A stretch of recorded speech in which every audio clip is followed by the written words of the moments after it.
शिवानी चिड़िया पिज्जा खा रही थी। तभी उसकी सास कौवी आकर कहती है, देखा बहू, ये सब क्या है? तो फिर से बाहर का खा रही है। कितनी बार बोला है मत खाया कर, फिर भी नहीं समझती है। अरे तेरी तबीयत खराब हो जाएगी बाहर की चीजें खाकर। शिवानी, ओफो माँ जी, ऐसा कुछ नहीं होगा, मुझे भूख लग रही थी इसलिए मैंने पिज्जा मंगाकर खा लिया। रेखा, अरे भूख लगी थी तो अंदर रोटी सब्जी पड़ी थी, वो खा लेती। शिवानी, माँ जी, मैंने वो भी खा लिया, उसके बाद भी मुझे भूख लग रही थी, मेरी भूख शांत नहीं हो रही थी तो मैंने पिज्जा मंगा के खाया है। रेखा, पता नहीं तेरी भूख क्यों कम नहीं होती। अपना थुलथुला पेट देखा है, खा खा कर मोटी होती जा रही है। शिवानी, माँ जी, मैं कहाँ मोटी हुई हूँ, ठीक तो हूँ मैं, इतना तो चलता है।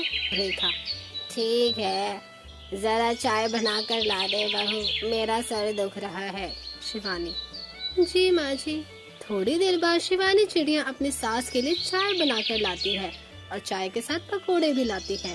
ये देखकर सास कौवी कहती है, देखा, अरे बहू, मैंने तुझे चाय बनाने के लिए कहा था, इसके साथ पकोड़े किस खुशी में लाई है? शिवानी, तो माँ जी आपके लिए चाय बनाते समय पकोड़े खाने का मन कर गया तो चाय के साथ इसलिए मैंने पकोड़े बना लिए। रेखा, हे भगवान, एक लंगड़ा एक काढ़ी, मैं अकेली बीच में सयानी, अरे किस किस को संभालूं? अरे तो तू सारा राशन पानी तेल मिर्ची सब खत्म कर देगी इस तरह से।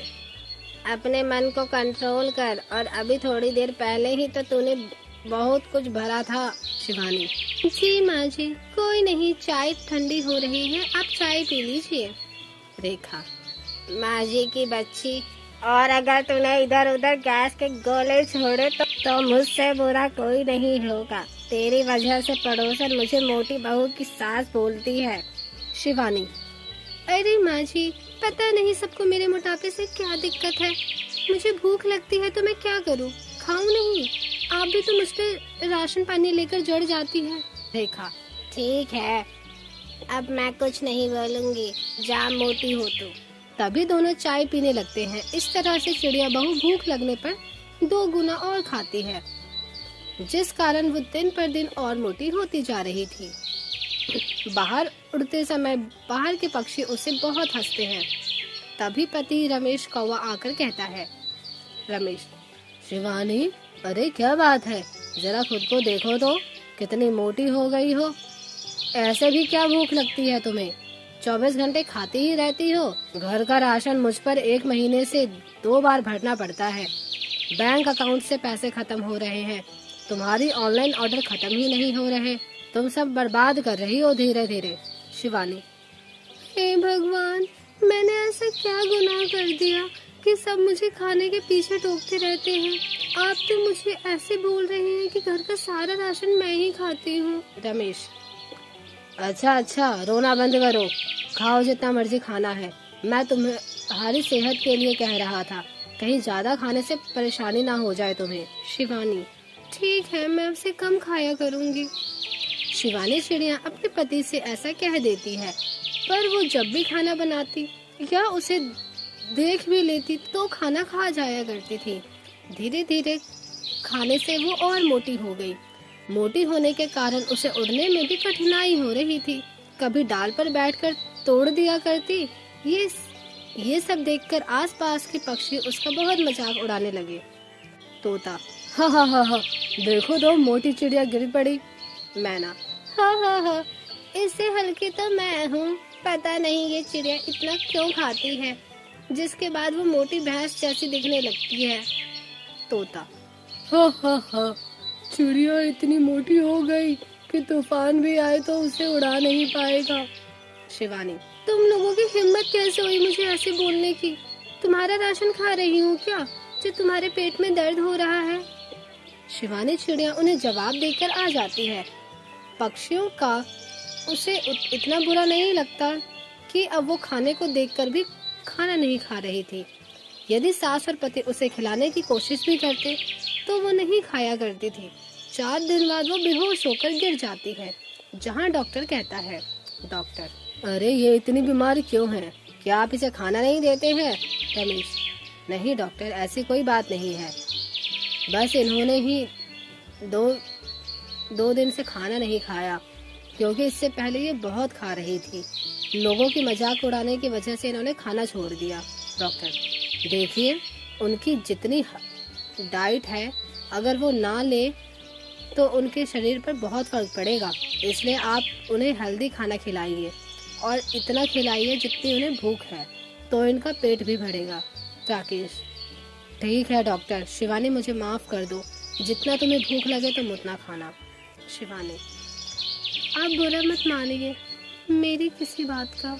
इस तरह से राकेश कौवा अपनी पत्नी को हमेशा की तरह भरपेट खिलाता था, जिसके बाद वो ठीक हो गई थी।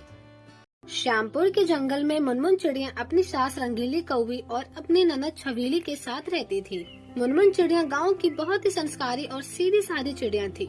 वो घर में मौजूद सभी पक्षियों की सेवा किया करती थी। उसकी इन्हीं आदतों को देखकर उसकी ननद छबीली कौवी उससे जला करती थी। एक दिन मुनमुन चिड़िया का पति मोलू कौवा उसके लिए बहुत ही सुंदर हार लेकर आता है। मोलू, अरे मुनमुन, ये लो हमारी एनिवर्सरी का तोहफा, इसे खोलकर तो देखो कैसा लगा तुम्हें। तब मुनमुन चिड़िया गिफ्ट को खोलकर देखती है। चिड़िया, अरे मोलू जी, ये तो बहुत ही सुंदर है और बहुत महंगा भी दिख रहा है। मोलू जी, आपको इतना पैसा खर्च करने की क्या जरूरत थी? कोई सस्ता सा तोहफा दे देते, महंगे तोहफे की क्या जरूरत थी? मोलू, क्या हुआ? अरे मुनमुन, तुम ये कैसी बात बोल रही हो? शादी के बाद मैंने आज ही तुम्हें पहला तोहफा दिया है। चलो अब जल्दी से तैयार हो जाओ और आज हम बाहर डिनर करने जाएंगे। अपने पति मोलू की बात सुनकर मुनमुन चिड़िया बहुत ही खुश हो जाती है और खुशी खुशी अपने कमरे में तैयार होने जाती है। मुनमुन चिड़िया और मोलू कौवे की सारी बातें काली कौवी छबीली सुन लेती है और जल्दी से अपनी माँ रंगीली कौवे के पास जाती है। छबीली, अरे माँ, तू यहाँ लेटे लेटे आराम किया कर, वहाँ भैया भाभी सब कुछ लुटा देंगे, हमारे पास कुछ नहीं बचेगा फिर। अरे ऐसी बात क्यों बोल रही है छबीली? आज तुझे क्या हो गया? तू आज इतने गुस्से में क्यों है? छबीली, अरे माँ, तुझे पता है आज भैया भाभी को महंगी गिफ्ट दी है और वो दोनों बाहर डिनर करने के लिए जा रहे हैं। अगर ऐसे ही चलता रहा ना तो भैया भाभी के ऊपर सब कुछ लुटा देंगे। तो ऐसे ही लेटे लेटे बस आराम करती रहना फिर। अपनी बेटी की ये बात सुनकर रंगीली कौवी मन ही मन मुनमुन चिड़िया और मोलू कौवे को बाहर जाने के लिए रोकने का प्लान बनाने लगती है। जैसे ही मोलू और मुनमुन चिड़िया बाहर जाने के लिए निकलते हैं, वैसे ही रंगीली जोर जोर से चिल्लाने लगती है। रंगीली, हाय मैं मर गई, अब नहीं बचूंगी। अपनी सास रंगीली की बात सुनकर मुनमुन चिड़िया अपनी सास रंगीली के पास जाती है और पूछती है। मुनमुन चिड़िया, क्या हुआ माँ जी, आप ऐसे क्यों चिल्ला रही हो? रंगीली, अरे करम जली, तुझे दिखाई नहीं दे रहा, यहाँ मेरे दर्द से मैं मरी जा रही हूँ और तुझे बाहर जाने का शौक चढ़ा है। मुनमुन चिड़िया, नहीं नहीं माँ जी, मैं कहीं नहीं जा रही हूँ, आपकी तबीयत खराब है, मैं अभी जल्दी से आपको दवा देती हूँ। रंगीली कौवी का प्लान आखिरकार कामयाब हो जाता है। इस तरह से कई दिन बीत जाते हैं और इसी तरह से रंगीली कौवी और छबीली कौवी दोनों मिलकर मुनमुन चिड़िया को घर से बाहर निकालना चाहते हैं कि एक दिन छबीली कौवी पेट दर्द का नाटक करती है।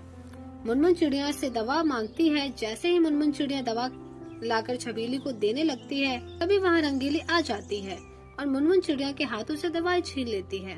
रंगीली, मोलू, अरे मोलू, अरे ओ नास पीटे, कहाँ है, जल्दी आ, देख तेरी ये प्यारी पत्नी मेरी बेटी छबीली को जहर दे रही है। ये सारी रंगीली और छबीली की चाल थी। अपनी माँ की आवाज सुनकर जल्दी से मोलू कौवा अपनी माँ के पास आता है और अपनी माँ की बातों को सच मानकर मुनमुन चिड़िया पर गुस्सा करने लगता है। मुनमुन चिड़िया पर गुस्सा करने लगता है और उसे धक्के मारकर घर से बाहर निकाल देता है। बेचारी मुनमुन चिड़िया अपनी किस्मत पर रोती है, वहाँ से चली जाती है। रोते रोते मुनमुन चिड़िया श्यामपुर के जंगल से बाहर दूर चली जाती है और उड़ते उड़ते केरला के जंगल में पहुँच जाती है। उसे बहुत जोर की प्यास लगती है तो वो नदी का पानी पीकर अपना प्यास बुझाती है। चिड़िया, अरे ये क्या, मैं उड़ते उड़ते कहाँ पहुँच गई और अभी रात भी होने वाली है, मुझे जल्दी से अपने लिए कोई नया घोंसला बनाना होगा। तभी मुनमुन चिड़िया की नजर लंबे लंबे नारियल के पेड़ों पर पड़ती है, जहाँ कई नारियल लगे हुए थे। वो उन नारियल को तोड़कर अपने लिए सुंदर सा नारियल का घर बनाती है और फिर केरला के जंगल में ही अपने नारियल के घर में खुशी खुशी रहने लगती है।